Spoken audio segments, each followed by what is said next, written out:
जो नहीं है उसकी इच्छा करके जो है उसको बर्बाद ना करें। गुड मॉर्निंग फ्रेंड्स, आज फिर से आपका new day with new life में स्वागत है। यदि आप हमारे चैनल पर नए हैं तो ज़रूर हमारे चैनल को लाइक और सब्सक्राइब करें। आज की यह कहानी आपको ज़िंदगी में हमेशा खुश रहना सिखाएगी। आज की कहानी ऐसे व्यक्ति की जो अपने काम से बहुत परेशान था और ऑफिस में अपने वर्कलोड से बहुत फ्रस्ट्रेट और घर में अपने बीवी बच्चे से भी परेशान रहता था।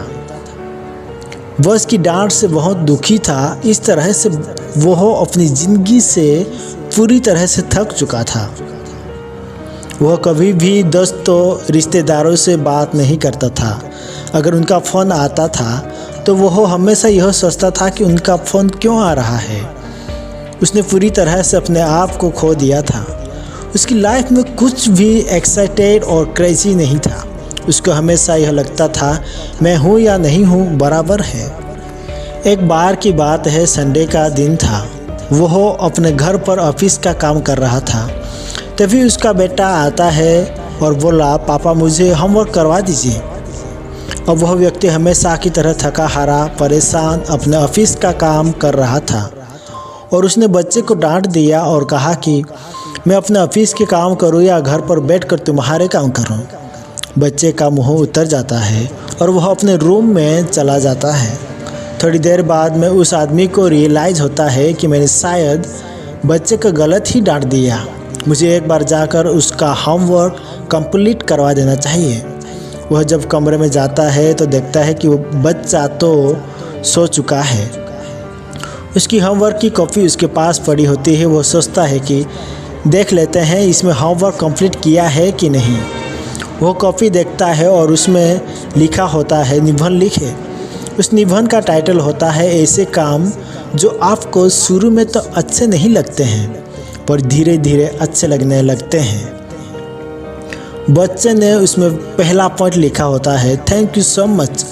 फाइनल एग्ज़ाम का जो स्टार्टिंग में तो अच्छे नहीं लगते लेकिन जब वे चले जाते हैं तो उसकी वजह से समर वेकेशन आता है जो मुझे बहुत अच्छे लगते हैं। सेकंड पॉइंट में लिखा होता है थैंक यू सो मच उन सभी कड़वी दवाइयों का जो स्टार्टिंग में तो बिल्कुल कड़वी लगती और बिल्कुल भी अच्छी नहीं लगती है लेकिन जब हम लोग ठीक हो जाते हैं तो हमें बहुत अच्छा लगता है। थर्ड पॉइंट में लिखा होता है thank you so much God मुझे पापा देने के लिए। स्टार्टिंग में जब वो मुझे डांटते हैं तो बिल्कुल अच्छा नहीं लगता है और रोना भी आता है लेकिन जब वो मनाने के लिए बाहर घूमने ले जाते हैं हमें खिलौने दिलाते हैं तो मुझे बहुत अच्छा लगता है। इसीलिए thank you so much God मुझे पापा देने के लिए, क्योंकि मेरे दोस्त के तो पापा भी नहीं हैं। यह आखिरी लाइन पढ़कर उस आदमी की आंखों में आंसू आ जाते हैं। उसको समझ आता है कि वह अपनी ज़िंदगी में क्या कर रहे हैं। यह छोटा सा बच्चा यह बात अच्छे से समझ सकता है कि कुछ चीज़ों को हमें अच्छा भी मानना चाहिए और बुरा भी मानना चाहिए। ज़रूरी नहीं है कि जो चीज़ें हमें अच्छी नहीं लग रही है वो हमेशा के लिए बुरी हो। उस आदमी को रियलाइज़ होता है और वह हाथ जोड़ता है और मन ही मन में भगवान को बोलता है कि थैंक यू सो मच भगवान मुझे घर देने के लिए। बहुत सारे लोग ऐसे हैं जिनके सर पर छत भी नहीं है। थैंक यू सो मच भगवान मुझे परिवार देने के लिए। बहुत सारे लोग तो ऐसे हैं जो दुनिया में अकेले हैं। थैंक यू सो मच मुझे ऑफिस का इतना काम देने के लिए। बहुत सारे लोग ऐसे हैं जिनके पास नौकरी नहीं है और काम भी नहीं है। फ्रेंड्स, आज की कहानी हमें बहुत कुछ सीख दे जाती है। इस कहानी से यही बात समझ आती कि लाइफ में हमेशा अच्छा नहीं हो सकता है, अच्छा बनना पड़ता है। हो सकता है कुछ चीज़ें जो अभी अच्छी नहीं लग रही हो फ्यूचर में आपके लिए बहुत अच्छी हो सकती है। इसीलिए कभी भी किसी भी सिचुएशन में खुद को दुखी नहीं करना चाहिए बल्कि सूझबूझ और समझ के साथ काम करना चाहिए।